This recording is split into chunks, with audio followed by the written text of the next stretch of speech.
According to the CDC's National Center for Health Statistics, Black women are nearly 3 times more likely to die during or following childbirth than white women.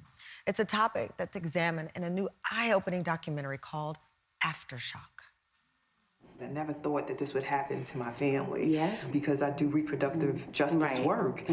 But, you know, just also, why wouldn't it? We're Black and brown. You know, she's a woman, she was having a baby, so why would we think we would be exempt because we have the knowledge? Knowledge doesn't save you from this epidemic. Omari, I can't speak for you, but I'm mourning growing old with my daughter. We were 20 years apart. And the women in my family live a long time, so I anticipated being 90 and her being 70 and getting on each other's nerves in that space. Please welcome the film's directors and producers, Paula Eiselt and Tonya Lewis-Lee. Tonya, we've known each other a long time, and you have always been on the front line about women, empowerment, the conversation. I wasn't prepared for this conversation. What prepared you and what made you want to be part of this one? Well, you know, Tamron, back in 2007, the U.S. Department of Health and Human Services asked me to be a spokesperson for an infant mortality awareness raising campaign. And when you're talking about an infant's health, you're really talking about a woman's health.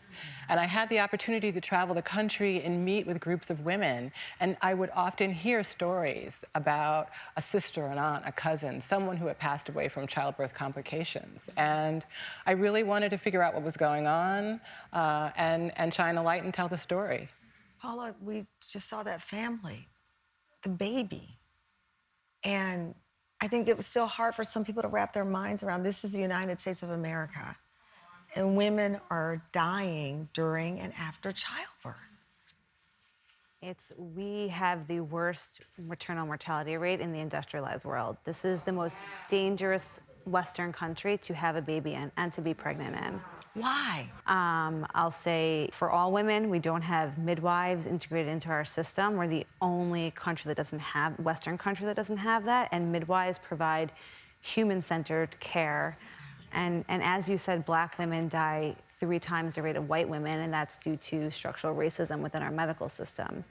So you take both those factors and a myriad of others, and here we are. You know, I talked a little bit at the top of the show about Serena Williams, and I was having Moses around that same time. I immediately went in and started having stress tests and all of these things because 30 years of being a journalist, and I did not know that this was the crisis, and it is, that it is. What surprised you most? Well, I think really what it comes down to is women are not seen and heard. Often, and I've heard the other stories you've talked about on this show, when a woman says, I don't feel right, something's not right, doctors often will say, oh, don't you worry, you're fine. You know, you don't listen, and they don't listen. And I think, you know, the thing for me is that with this film that Paul and I have done is that we want women to be seen. They need to be heard. When a woman says she doesn't feel well, she knows her body, and the doctors need to listen. In 2020, I sat down with Charles Johnson. He lost his wife, Kira, after a routine C-section. He says she bled internally for more than 10 hours. He is now advocating for Kira and the tens of thousands of women who share the same story. Yay, give me hugs. Oh, I love you, Snickers. Kira was the closest thing I ever knew to a superhero. This one was truly sunshine personified. I hope this is forever. April 12th of 2016, we expected to be the happiest day of our lives. I'm soaking up all the pride of becoming a father for the second time. Hey, Mommy. Hey, Daddy. Langston was born perfectly healthy. Hey, Langston. I've been waiting on you, buddy. Throughout Kira's entire pregnancy, she was in exceptional health. And this is a woman that was fearless. She was a skydiver. She raced cars. She wasn't scared of anything. She said, baby, I'm scared. I'm scared. When I looked down, I began to see blood coming from the catheter at Kira's bedside. She's in immense pain. For nearly 10 hours, we've been begging and advocating for them to just take action. It wasn't until after midnight that they finally made the decision to take Kira back to surgery. The doctor who was taking her said something to me that I'll never forget. He said, it's not a big deal. Sometimes these things happen. When they opened her up, there were 3 liters of blood in her abdomen. And her heart stopped immediately. They were unable to save her.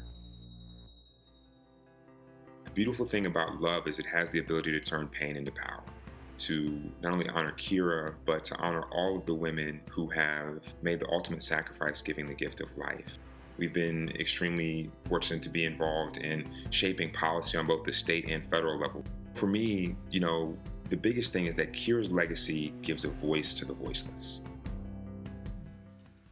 Tonya, I know you want change. I know that. I know you want women to be heard. How do we empower ourselves? Well, I have to say with the Aftershock, Paula and I really did not want the film to be doom and gloom, right? Yeah. And with fathers like Charles, the fathers that we follow in our film, Amari Maynard, Bruce McIntyre, these are people who love their partners who passed away. And, grief is about love, right? And so they take that love and they turn it into power, and they became really activated. And so as we watch Amari and Bruce and Shawnee, who you saw in the other clip, they're beautiful people who are taking this pain and they're really trying to make a difference for all people. And I think it's about the fact that we all have a role to play in being able to change these outcomes. And our characters really show that we can make a difference, even in the face of tragedy and trauma.